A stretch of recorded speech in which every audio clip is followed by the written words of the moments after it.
Opposition Leader Anthony Albanese has unveiled an 8-part plan to modernise Australia's industrial relations laws. Well, joining me live now is Willox, the Chief Executive of Australian Industry Group. Ines, good to see you. Your response to that? Well, it's an 8-point plan that sadly wasn't unveiled with much consultation and does nothing. In fact, it does the reverse. It sends us backwards when it comes to the ability to create jobs, generate employment, generate opportunities, particularly for our young people.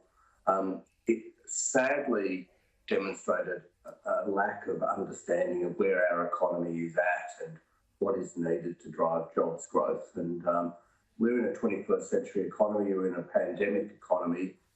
We need appropriate checks and balances, but what we got here in many cases was a big tax on labour and moves that would make it harder for businesses to employ people, and in many cases provide big disincentives to employ people. So we'd be very happy, obviously, to talk further with the opposition around around their proposals and around how business see it. The reaction yesterday from business was pretty much visceral, I'd say.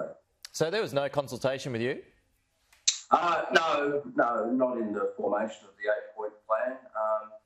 Obviously, we'll talk about it as it develops, but in terms of these sort of being objectives, what you have here is basically an attack, I'll call it that, on key parts of the economy that are driving growth at the moment. And business wants to have incentives to hire people, not disincentives to hire them. And that's unfortunately what a large part of this does around casual employment, around extra payments on portability of entitlements, around what you pretty much describe as an attack on labour hire, which gives businesses the flexibility to flex up and down when they need to do. So, and sadly, there wasn't a lot here for business to like.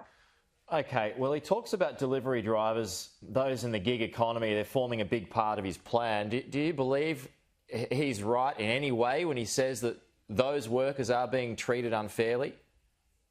Well, a couple of points, Pete. The gig economy still makes up less than 1% of our total workforce, and even work by organisations like the Fair Work Ombudsman have made clear that most people in that section of the economy are doing it as a second job to supplement their income.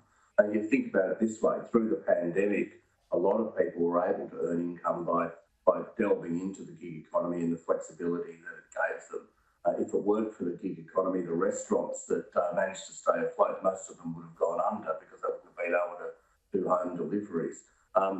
So this sort of is a criticism of a part of the economy that isn't really understandable, because most people in it do it voluntarily and do it completely by choice. So to try to regulate it in the way it is, to have people who sort of dip in and out of the economy described as employees, puts a completely different spin on their working relationship, and would be a major disincentive both for their employer and for the employee.